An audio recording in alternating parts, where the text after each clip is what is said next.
Amados líderes, bem-vindos à edição número 70 da nossa rubrica Minutos de Saber, um espaço em que nós nos encontramos semanalmente para, à mesma hora, podermos refletir sobre novas nuances, insights, conhecimentos, habilidades, atitudes que queremos de tempos a tempos refletir para conjuntamente crescermos como uma comunidade que ocupa-se de priorizar a edificação mútua como caminho para a prosperidade coletiva. Hoje nós vamos na edição número 70 e temos como proposta de tema o líder e o paradigma. Antes de nós olharmos com atenção esse tema, vamos recuar aqui uma semana para nos lembrarmos o que nós estudamos na edição número 69, que teve como tema a liderança e a gestão da mudança. Para esse tema, a liderança e a gestão da mudança, nós definimos como questão de partida a seguinte: qual é o papel do líder no processo de gestão da mudança? Quais são os ganhos ou benefícios que a mudança gera na organização? Ligado a esta questão, nós definimos como hipótese positiva que uma mudança eficaz gera benefícios ou ganhos para a organização, sobretudo quando se cautela a questão humana, razão pela qual cerca de 90% dos processos de gestão da mudança falham porque não se dá atenção aos aspectos que têm a ver com as expectativas e o envolvimento e a participação das pessoas. Depois nós desenvolvemos 4 principais atitudes que o líder tem no processo de gestão da mudança. A primeira dessas atitudes é o conforto e o controle, que é aquela fase, o quadrante superior do lado esquerdo, onde há um encontro entre o passado e aquilo que é o crescimento ou aquilo que é a estabilidade. O segundo papel do líder no processo de gestão da mudança é temor e resistência, que é o segundo quadrante aqui na base, que é o encontro, a interseção entre o caos e a vitória ou aquilo que é o passado. O terceiro quadrante, que é já uma evolução para olhar para frente, mas ainda na zona de caos, a atitude do líder nesta fase é o aprendizado, aceitação e comprometimento. E a quarta e última ação do líder no processo de gestão da mudança, que é a interseção entre olhar para frente e a estabilidade, resulta naquilo que nós chamamos de aprendizado, aceitação e comprometimento. Passo a repetição porque na fase anterior seria investigação, experimentação e descoberta. Sim, esta quarta fase é agora o de aceitar e o de comprometer-se com essas mudanças que as novas experimentações e descobertas proporcionaram.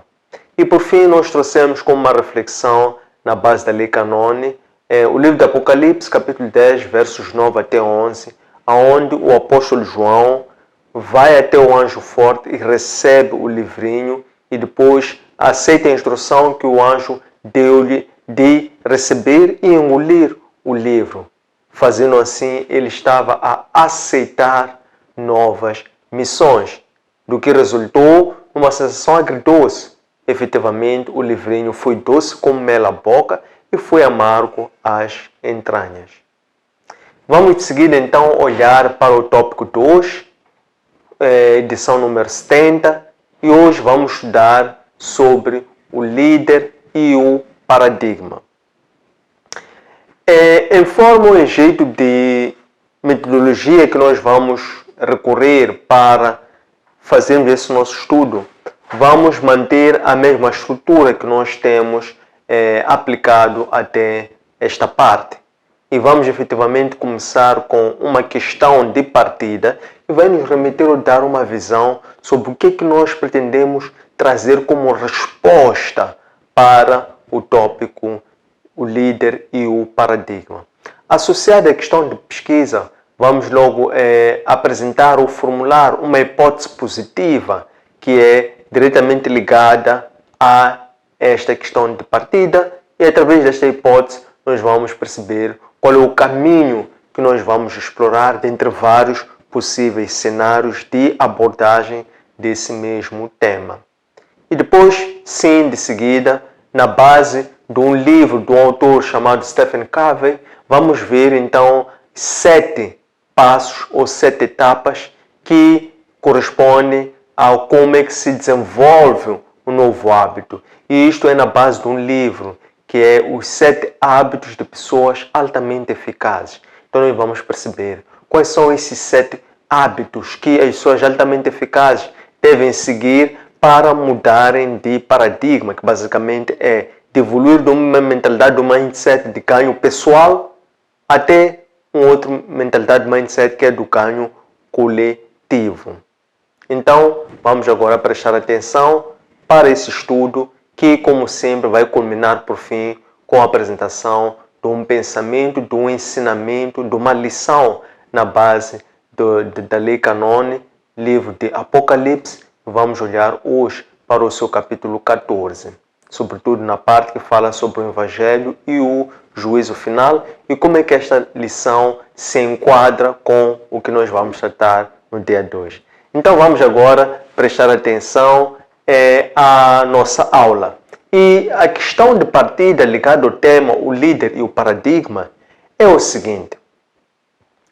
Como é que o líder desenvolve a confiabilidade na base do caráter e da competência? Associado a isto, nós vamos trazer 2 dos principais atributos ou dos 10 mandamentos de um líder para formular uma hipótese positiva, que é uma abordagem pela qual nós vamos recorrer para desenvolver esse nosso estudo. E a hipótese positiva que nós vamos definir é a seguinte. O caráter e o conhecimento são importantes atributos para desenvolver a confiabilidade. Aristóteles, famoso pensador, filósofo, diz que nós somos aquilo que fazemos repetidamente. E a excelência, portanto, não é um ato fatídico, não é um feitio, mas é um hábito. Vamos agora olhar para o livro de Stephen Covey, 7 hábitos de pessoas altamente eficazes, para, de passo a passo, hábito a hábito, 1 até 7, percebemos quais são os passos que o líder desenvolve para poder lidar, quebrar e ultrapassar paradigmas. Os primeiros 3 hábitos conduzem-nos àquilo que chamamos de vitória individual. E os 4 últimos hábitos, a partir do 4 até o 7, entramos para um outro território que nos conduz àquilo que chamamos de vitória coletiva. E é para aqui que o líder deve sempre envidar esforços. É para esse estágio que o líder deve sempre se mover. O primeiro hábito é o de proatividade. Você vê que o líder é alguém que assume as suas responsabilidades, porque o líder ele faz-se pela ação. Daí que o líder é uma pessoa que tem atitude. Daí a questão da proatividade, que emerge como sendo o primeiro hábito que o líder deve desenvolver. O segundo hábito é o de começar com um objetivo em mente. Significa que quando o líder move-se através da proatividade, deve fazer isso tendo em mente algo específico. Deve primeiro visualizar o que ele pretende alcançar e não se mover somente no vazio, mas tem que se mover, movido por esta fé, mas ciente que pretende alcançar algo que ele visualizou e que ele creu que aquilo é possível materializar. Por isso é que a primeira criação é mental. Então ele deve agir, mas com um certo objetivo em mente. O terceiro hábito é o de focar-se primeiro no mais importante.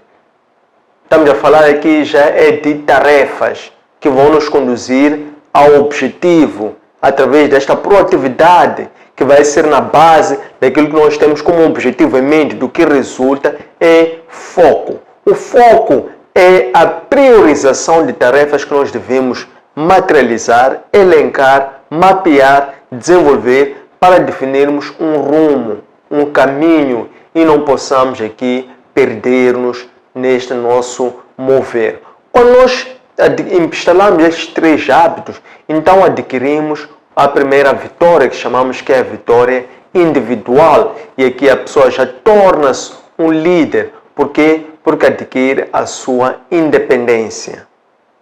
Após os 3 hábitos, então ele agora tem que transitar para um outro território, tem que sair da vitória individual, mover-se para a vitória coletiva, para que aqui possa se firmar verdadeiramente como um líder. Daí que ele move para instalar o seu 4º hábito, que é mudar de pensamento. E ele agora passa a pensar ganha, ganha, win, win. Porque esta é a regra de ouro da abundância. Certa vez alguém, só para dar um exemplo, dizia-me que teve assim acesso à informação sobre um concurso ligado a um certo programa de formação que uma instituição estava a oferecer e que ele não se via preparado para, através da sua empresa, concorrer para aquela oportunidade. Então ele convidava-me a aplicar para aquele concurso. Eu lhe disse, vamos juntos. Se você me disse, se você me deu essa oportunidade, então vamos concorrer juntos. Não obstante, a minha organização possui a metodologia, as ferramentas e a capacidade, a competência para fazer aquela formação, mas porque você que me trouxe esta oportunidade, então vamos juntos. Que eu pensar, ganha, ganha. O 5º hábito é o de procurar compreender os outros para ser compreendido. Isto é o quê? É a escuta empática. Quando nós procuramos sair do nosso território, abandonar e rejeitar o nosso ego, criarmos uma conexão com as pessoas e antes de ouvirmos para responder, mas ouvirmos para compreender, então aí vamos verdadeiramente mostrar que estamos atentos, interessados e preocupados com as pessoas antes de sequer nos movermos em dar justificações que sejam ainda plausíveis para nós, mas para que outros possam nos entender, devemos antes procurar demonstrar que nos preocupamos e queremos compreender também os outros. O 6º hábito é o de criar sinergia. Significa que quando nós criamos esta conexão na base da compreensão mútua, então aqui há espaço para haver uma cooperação ou colaboração e disto resulta que as partes elas dão o melhor de si. Logo, a soma das partes é maior, o todo torna-se maior que a soma das partes. Significa que cada parte é engajada e comprometida, dando o melhor de si, porque percebe que há aqui um altruísmo, há um coletivismo, há um mesmo espírito que emana no meio das pessoas. Então aqui há sinergia, por quê? Porque o líder passa a valorizar as diferenças como sendo fatores de crescimento. O 7º hábito e o último é o de afinar esse instrumento, que é o feedback. Porque aqui nós já adquirimos a vitória coletiva. E quando adquirimos essa vitória coletiva, instalando esse hábito, devemos de tempos a tempos revendo aquilo que são as nossas missões, os nossos objetivos, as nossas metas. Devemos de tempo em tempo recomeçar este hábito, recomeçar este processo e nos tornarmos cada vez mais mestres na instalação de novos hábitos que nos conduzem à mudança de paradigmas. Como exemplo que queremos trazer na base da Lei Canon para consubstanciar e terminar o nosso estudo de hoje, nós vamos trazer uma reflexão na base do texto bíblico, livro de Apocalipse, capítulo 14, verso número 8. Nesta parte, o subtítulo, ou o tema que se trata aqui, o subtema tem a ver com o Evangelho e o juízo final. Então, o apóstolo João, em arrebatamento de seus órgãos de sentido, ele vê 3 anjos a virem ao de cima. Então, vê o primeiro que diz que é chegado o tempo do Evangelho, ou anuncia o Evangelho. Vem o segundo, que é este que nos interessa agora atentar, que diz: caiu a Babilônia caiu com a sua fúria, que fazia as nações se embriagarem com o vinho e se prostituírem.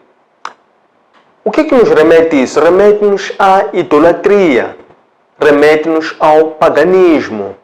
Então, este anjo está aqui a anunciar que com o mártir consentido por intermédio daqueles cristãos que com uma fé intrépida, também com uma coragem e com uma alta obediência espiritual, foram aqueles que deram a sua vida para defender o Evangelho e não se desviarem de todas as tentativas, usando a força, a coerção, a violência e até a ameaça de vida para se desviarem do verdadeiro Evangelho.